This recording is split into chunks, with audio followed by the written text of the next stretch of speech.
What's good, everybody? It's your boy, O'Shea Duke Jackson, back at it again with another episode of The Celebrity Junk.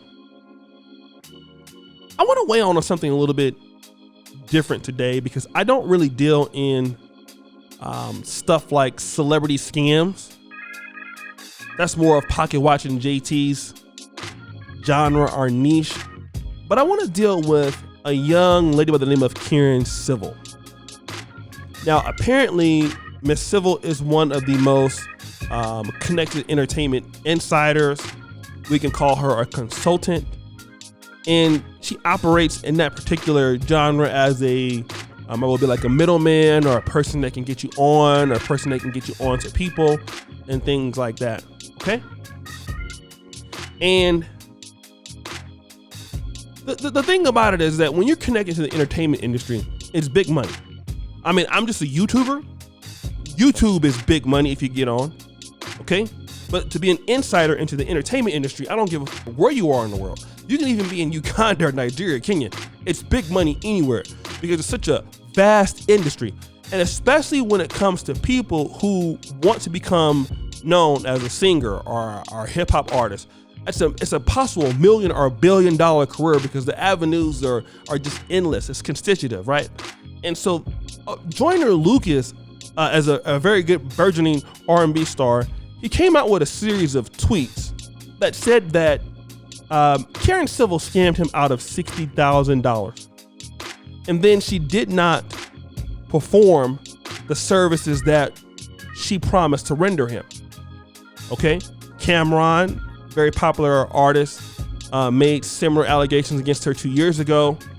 And at the same time that Karin Civil did this, Mr. Joyner Lucas had a baby. Okay?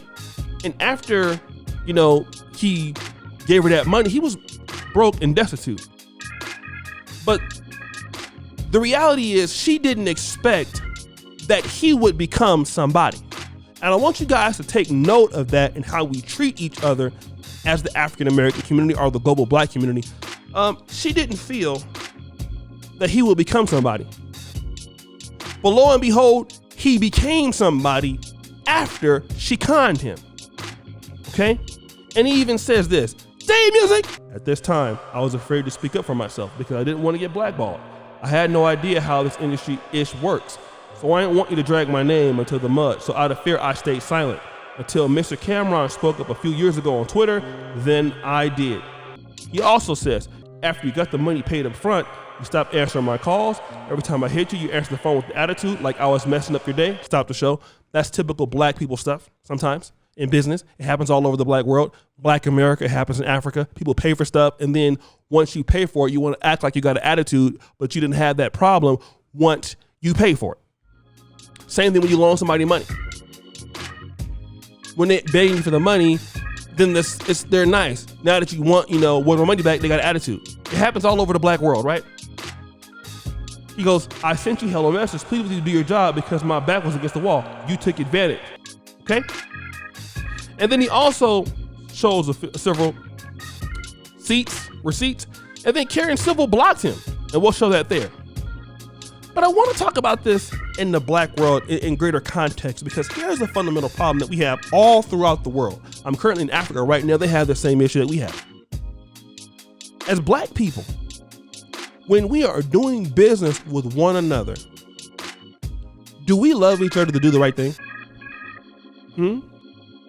Do we love each other enough to do what we say that we're going to do? And you hear all you people talking about Black Lives Matter and black power and being pro-black. I was listening to a sermon by the late, great Reverend Dr. C.L. Franklin. What is the meaning of black power in 1969? And it's epic.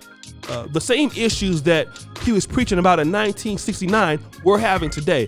And an element of black power, and an element of building a black community is to respect the people that you do business with. And to respect your clients and respect the people and keep a good name and do what you say that you're gonna do for the people that do business with you. As a black race, we're the only kind of people, I think, in general, that have this problem a lot. Not saying that other groups don't, but when people do things for us, we don't value our people. And then you wonder why our communities in the African countries are like what they are, because we're too busy trying to get over on everybody. And it breeds a generation and a culture of corruption. And this is what you call corruption. It's business corruption. You have a client who's paying for you to do something, but see, you didn't expect that person to come up. Now that person has made it, and now they have the ammunition to ruin you because you didn't stand tall on your word. And then you want to blame everybody else for your issues when you did it to yourself. And I urge people, I beseech you in the black world, wherever you're listening to, treat your black business partners with the same respect as if you want to treat you. Let me give you a story. I'm here in Uganda. I ordered some products from a company that will remain nameless. I do business with them all the time. I love the owner of the company. He's a great man. But unfortunately, he has some employees who don't understand the dynamics of how to operate the business. Okay. And I was talking to brother SPK out here. You know, he's out here. I'm hanging out with him. We ordered some stuff for some future things were coming, and the shipment was about $367 outside of paying for it.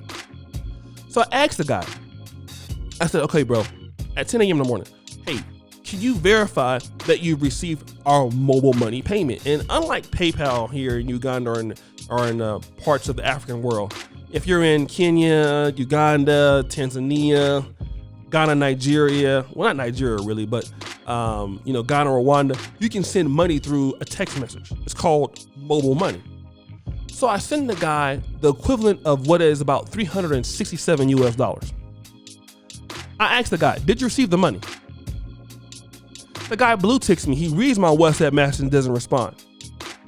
24 hours ago, I asked him again, did you receive the money? He reads it, doesn't respond. It wasn't until I threatened to go to his supervisor, that I know the owner of the company, that 30 hours later, he responded and said, oh yes, we have received the payment. Okay? Now, what would have happened if I didn't keep going on? You know what could have happened? Hey bro, we never received that payment that you sent. You owe us $367. But see, that's the culture sometimes. And then you wonder why black folks can't stay in business. You wonder why black people can't build things and leave it to their children. Why? Is because of we don't have a lot of respect for each other as blacks. Because I'm gonna tell you something right now. Will she do that with a white person? I doubt it. I doubt it very seriously. Because we feel like that person is black, we don't have to do a good job. But yes, you do have to do a good job. Because why? That is your market. When you deal in the African American market, these are your people, right? These are the people who can say you're going to be rich or you're going to be broke. That's why I do my stuff for the black manosphere. Because guess what? You decide how successful that I can be. I can put it in work, but if you don't respond to it, it doesn't matter. So I have to treat the people in the community that I work with, the other YouTubers, the other people that are in my business, I treat them all with the same level of respect that I that I expect to get. People who work for me, the same thing. Because I love what I do and I love the people who I do it for. But see, when it comes to Miss Civil, it's all about scamming somebody because you want to make money, you want to use people. But you never know who somebody's going to become. Look at Kevin Samuels. When I interviewed Kevin Samuels 2017, I was the biggest guy in the sphere up until 2020. What if I would have treated him real ignorant, real bad? Look at him now. You never know how somebody's gonna be. Look at mediocre tutorials and reviews. Just last year, 2020, only 9,000 subscribers. Now over 200,000. Look at Booker Alpharonomy. He was a small guy. I remember when Booker Alpharonomy couldn't even get 40 people into his chat room. Look at him now. Look at the lead attorney. Look at Pocket Watching with JT. Guys who had 1,000 subs just a few months ago. Look at them now. But when they get their horn and they get noticed and they come back and say, oh, O'Shea did this negatively for me, then I'm in trouble. Because you never know how somebody is going to become. Watch how you treat people. So guys, it's your boy, O'Shea Duke Jackson, back at it again with another episode of Celebrity Junk. I really appreciate you for all that you do. Subscribe, hit the bell, check out the first comment at the top. And as you know, the buffoonery remains at an all-time high. I'm out.